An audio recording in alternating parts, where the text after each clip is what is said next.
आकाशवाणी लखनऊ से प्रस्तुत हैं प्रादेशिक समाचार।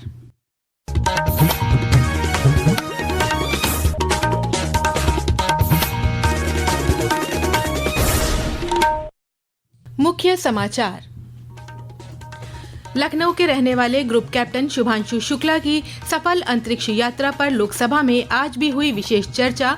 वर्ष 2047 तक विकसित भारत के लिए अंतरिक्ष कार्यक्रम की विशेष भूमिका पर दिया गया जोर।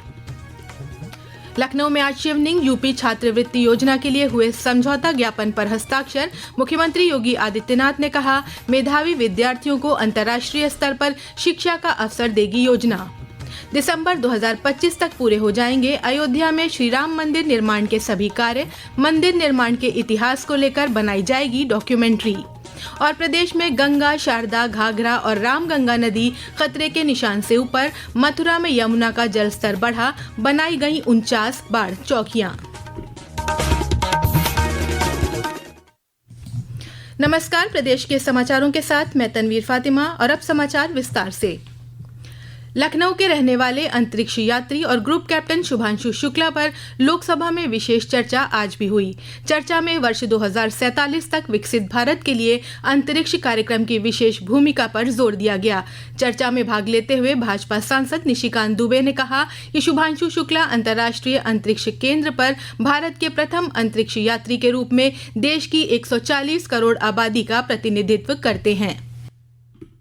वो देश का आदमी है, 140 करोड़ लोगों को उसने रिप्रेजेंट किया और वो भारत का प्रथम अंतरिक्ष यात्री बना। पूरा विपक्ष जो है कंधे से कंधे मिलाकर माननीय प्रधानमंत्री जी के सपोर्ट करेगा, उसको प्रेज करेगा और दुनिया को बताएगा कि जहां तक सुरक्षा का सवाल है, स्पेस का सवाल है, विकास का सवाल है, विकसित भारत बनाने का सवाल है, उसमें पूरा देश एक। प्रधानमंत्री नरेंद्र मोदी ने भविष्य के मिशनों का नेतृत्व करने के लिए भारत के अंतरिक्ष यात्रियों का एक बड़ा समूह बनाने की आवश्यकता पर जोर दिया है। श्री मोदी ने कल नई दिल्ली में ग्रुप कैप्टन शुभांशु शुक्ला के साथ बातचीत के दौरान ये बात कही। उन्होंने कहा कि भारत के सामने अब 2 बड़े मिशन हैं, भारत अंतरिक्ष स्टेशन और गगनयान। प्रधानमंत्री ने कहा कि श्री शुक्ला का अनुभव इन आगामी प्रयासों में बहुत उपयोगी होगा। शुभांशु के पिता शंभुदयाल शुक्ला ने इस मुलाकात पर खुशी जताई है।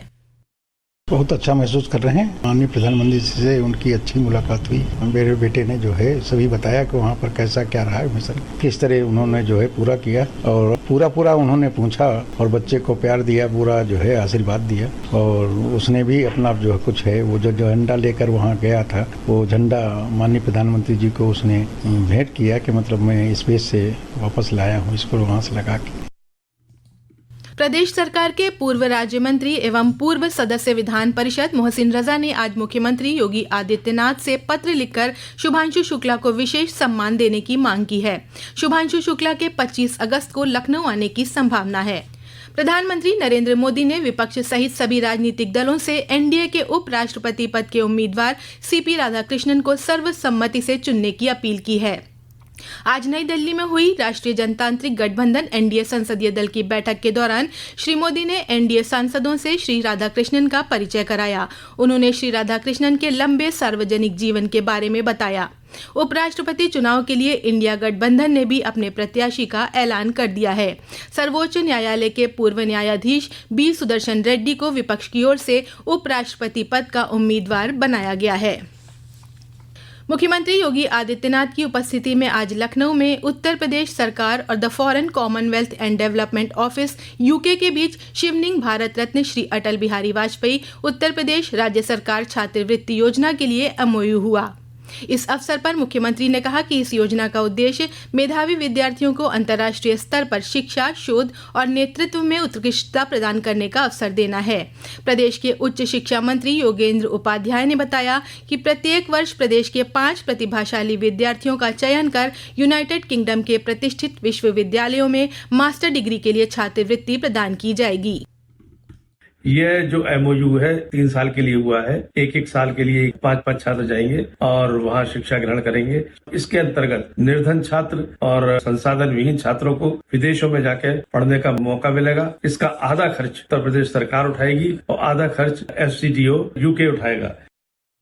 Uttar Pradesh institute of forensic sciences की ओर से लखनऊ में हो रहे 3 दिवसीय सेमिनार के दूसरे दिन आज साइबर विशेषज्ञों द्वारा साइबर अपराध को रोकने के लिए मंथन किया गया। इस दौरान डार्क वेब के जरिए होने वाली अवैध गतिविधियों और क्रिप्टो करेंसी के अनियंत्रित उपयोग पर चर्चा की गई। ये समाचार आप आकाशवाणी लखनऊ से सुन रहे हैं। ताज़ा समाचार जानने के लिए आप हमारी वेबसाइट newsonair.gov.in पर लॉगिन कर सकते हैं। इसके साथ ही आप प्रादेशिक समाचारों का ये बुलेटिन हमारे YouTube channel news on AIR Lucknow पर भी सुन सकते हैं। श्री राम मंदिर निर्माण समिति के अध्यक्ष नृपेंद्र मिश्र ने बताया है कि दिसंबर 2025 तक राम मंदिर निर्माण के सभी कार्य पूरे हो जाएंगे। उन्होंने बताया कि अयोध्या राम मंदिर निर्माण कार्य की प्रगति की कल हुई समीक्षा बैठक में कई अहम निर्णय लिए गए हैं। श्री मिश्र ने बताया कि निर्माण स्थल पर लगाए गए 5 टाइम लैप्स कैमरों से रिकॉर्ड दृश्यों से मंदिर निर्माण के पिछले 5 वर्षों के इतिहास को लेकर एक डॉक्यूमेंट्री भी बनाई जाएगी। उन्होंने कहा कि इसके लिए central building research institute Roorkee से करार किया गया है। मंदिर में 5 कैमरे लगाए गए। जो भी निर्माण कार्य होता है मौके पर वो कैमरे में आ जाता है। तो ये एक बहुत बड़ी संपत्ति है। इसको कहते हैं इंटेलेक्चुअल प्रॉपर्टी राइट बन गई। ये ट्रस्ट की इंटेलेक्चुअल प्रॉपर्टी राइट है। इस पूरी इंटेलेक्चुअल प्रॉपर्टी राइट को एक शर्तनामे के साथ सेंट्रल बिल्डिंग रिसर्च इंस्टीट्यूट उनको ये दे दिया जाएगा, जिससे वो शिक्षण प्रशिक्षण के कार्य में भी इसका उपयोग करें और एक ऐतिहासिक डॉक्यूमेंट्री बनाने का प्रयास करें। राज्य में ग्रामीण पर्यटन को बढ़ावा देने के उद्देश्य से उत्तर प्रदेश पर्यटन विभाग 21 अगस्त को लखनऊ में एक कॉन्क्लेव का आयोजन करने जा रहा है। कॉन्क्लेव में पर्यटन क्षेत्र से जुड़े विशेषज्ञों, फार्म स्टे और होम स्टे मालिकों, ग्रामीण एवं जिला समन्वयकों और गैर सरकारी संगठनों के प्रतिनिधियों की भागीदारी रहेगी। पर्यटन एवं संस्कृति मंत्री जयवीर सिंह ने बताया कि कॉन्क्लेव के विभिन्न सत्रों में प्रदेश में ग्रामीण पर्यटन की संभावनाओं, चुनौतियों और विभिन्न रणनीतियों पर विचार मंथन किया जाएगा। उत्तर प्रदेश राज्य पुरातत्व निदेशालय 20 अगस्त से लखनऊ में 11 दिवसीय पुरातत्व अभिरुचि पाठ्यक्रम का आयोजन करेगा। इसमें मध्य प्रदेश, छत्तीसगढ़, झारखंड, बिहार, गुजरात, महाराष्ट्र, तेलंगाना, केरल, कर्नाटक, तमिलनाडु, राजस्थान, हरियाणा, पंजाब, नई दिल्ली से लोगों ने सहभागिता के लिए पंजीकरण कराया है। राज्य पुरातत्व निदेशक रेणु द्विवेदी ने बताया कि इस कार्यक्रम में अब तक 550 से अधिक लोगों ने पंजीकरण कराया है। ओडीओपी उत्पादों को बढ़ावा देने के उद्देश्य से वाराणसी परिक्षेत्र के डाकघरों में अब बलिया के प्रसिद्ध ओडीओपी उत्पाद सत्तू की भी बिक्री शुरू हो गई है। प्रधान डाकघर में वाराणसी परिक्षेत्र के post master general colonel Vinod Kumar ने आज इसकी बिक्री के लिए अधिकृत काउंटर की शुरुआत की। अमरोहा नगर पालिका परिषद अपना ऐप लॉन्च करने वाली प्रदेश की पहली नगर पालिका बन गई है। इस ऐप को शहर मित्र ऐप का नाम दिया गया है। उप नगर आयुक्त डॉक्टर ब्रजेश कुमार ने बताया कि इस ऐप के माध्यम से नगर पालिका से जुड़ी समस्याओं का समाधान लोग घर बैठे ही कर सकते हैं। ये ऐप गूगल प्ले स्टोर पर उपलब्ध है। इस प्ले स्टोर के माध्यम से जो आपका टैक्स है वो भी आप ऑनलाइन जमा कर सकते हैं। हमने विभिन्न गेटवे भी उसमें निर्धारित किए हैं, जैसे पेटीएम हो गया, गूगल पे हो गया। इसके माध्यम से आप भुगतान कर सकते हैं। रुक रुक कर हो रही बारिश और बांधों से पानी छोड़े जाने के कारण प्रदेश में कई नदियां उफान पर हैं। फर्रुखाबाद, बदायूं में गंगा, लखीमपुर खीरी में शारदा, बाराबंकी, अयोध्या, तुर्तीपार में घाघरा और शाहजहांपुर में रामगंगा नदी खतरे के निशान से ऊपर बह रही हैं। शाहजहांपुर में रामगंगा के किनारे बसे कई गांवों के खेत पानी में डूब गए हैं। मथुरा के एसपी देहात सुरेश चंद्र रावत ने बताया कि यमुना नदी का जलस्तर बढ़ने से प्रभावित क्षेत्रों में 49 बाढ़ राहत चौकियां बनाई गई हैं।